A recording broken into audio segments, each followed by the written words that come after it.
can't do it anymore. Welcome to the Dad Bod Sports Show. I haven't been this let down in years because I actually had expectations for this team. CJ Stroud is going to be my nightmare. How do you allow a 75-yard touchdown to start the game? Gus Bradley's defense has more holes in it than Swiss cheese. And we can't even blame the players. We're on our fourth-string cornerbacks and safeties out there. You have to know they're going to pick on them in the beginning. I'm upset because I actually was excited this year and had expectations. And to lose on the final play, 4th and 1, throwing to our third-string running back. We start the game. I'd say we have a very, very strong first drive. Punched them in the mouth, ran the ball down their throat, get a field goal. No big deal.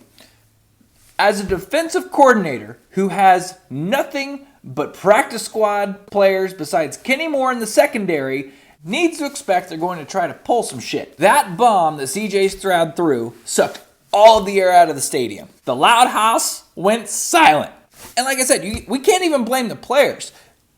This defensive scheme has been a problem all season. Gus Bradley is one of the holdovers from the Frank Reich regime, and it doesn't matter what's going on. We stick in 4-3 the entire time. Our secondary is depleted. You know what would be great? Even half-strength Shaq Leonard with a 3-4 defense, having 4 linebackers providing additional coverage. And this shitty zone coverage screen that we have. What is this? It doesn't matter what happens. The 6 to 8 yard flat route across the center is always open. It murders us every single weekend. Gardner Minshew in prime time couldn't get the ball down the field, but thankfully our running backs carried the entire team. Jonathan Taylor almost had 200 yards. Zach Moss was averaging 5 yards carry. Josh Downs was our leading receiver with 48 yards. The fact that we even attempted 24 passes is bewildering to me. Gardner Minshew went 13 for 24. I have loved Gardner all season. I think that he shows promise, brings excitement to a team that nobody had expectations for coming into the season, especially when Anthony Richardson went down. Jonathan Taylor wasn't fully healthy at the end of the game, which is why we had Goodson in there on the 4th and 1. I'll go ahead and show the video from my perspective. Game time! What's going on with the Game time! Can't fucking throw, Stroud!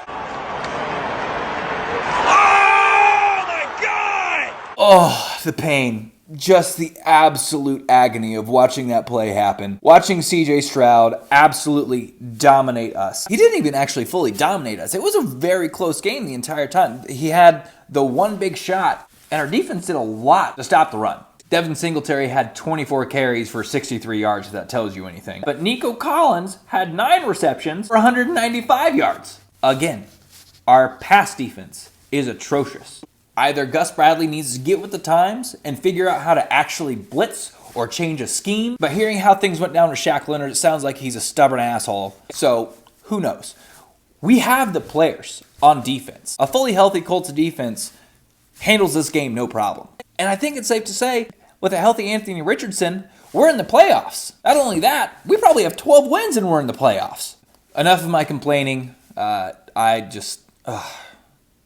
was loud. We caused 4 false starts, which is great for Lucas Oil. We haven't had a primetime game like that in a while where it felt like we actually had a chance. Post-game press conferences, Shane Steichen took responsibility. The play itself, perfect play. The play was absolutely what we needed. The problem is we had somebody out there recently up from the practice squad who was just put in the biggest situation in his life, and it crumbles. What else can we do? Nothing. There's nothing else we can do. Except look ahead to next season, which is promising, but I really wanted things to keep going this season, so now I have nothing else to root for. Getting to the Texans, CJ Stroud is the real deal. Now, division rival, didn't want them to win, but differences aside, CJ Stroud seems like a genuine, amazing human being. What he has done for the Texans this season is nothing short of incredible. CJ Stroud is the offensive rookie of the year. There's no ifs, ands, or buts about it. If he doesn't get it, something's wrong. They also have the defensive rookie of the year in my eyes, and Will Anderson. He didn't really have a factor in the game besides a sack that he had. Texans, you better fucking win this.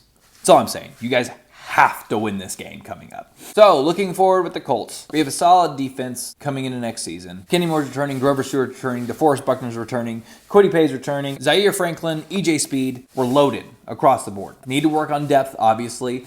Offensively, I think we're there. Offensive line looked great tonight against a solid pass rush. Gardner was only sacked one time. I just can't help but think if we had an extra running weapon with Anthony Richardson out there, this game isn't even close. How much we dominated the run feels like that we would have won. It would have been 30-21. Mo Alley Cox had 2 massive drops. That would have put us in a perfect position to score. At the end of the game, we were down to Granson and Cox at tight end, so we only had 2 on the depth chart. This Colts team is pretty injured across the board when it comes to tight ends or secondary, but just how devastating this type of loss is cannot be put into words. JT in the post-game interviews was tearing up. Zaire was obviously disappointed. The biggest thing that I see the Colts need to do is figure out the defensive scheme, whether that's Gus Bradley has a change of heart and can actually figure something out other than a shitty cover 0 or whatever the cover 3, whatever he's in, and maybe learn to blitz every once in a while. I know you really couldn't blitz when you have practice squad guys in your secondary, but something desperately needs to change. Lucas Oil showed up. It was loud, very loud, and it was good to see basically playoff football in Indianapolis again. It sucked since Andrew Luck has left having mediocrity, but having a head coach like Shane Steichen, which is such out of the norm for Colts fans. Peyton Manning laid the groundwork, but Peyton Manning is the offense. Peyton Manning is the leader of the team. The coach isn't the leader. The coach is the facilitator. Peyton Manning leads the team. He leads the mentality.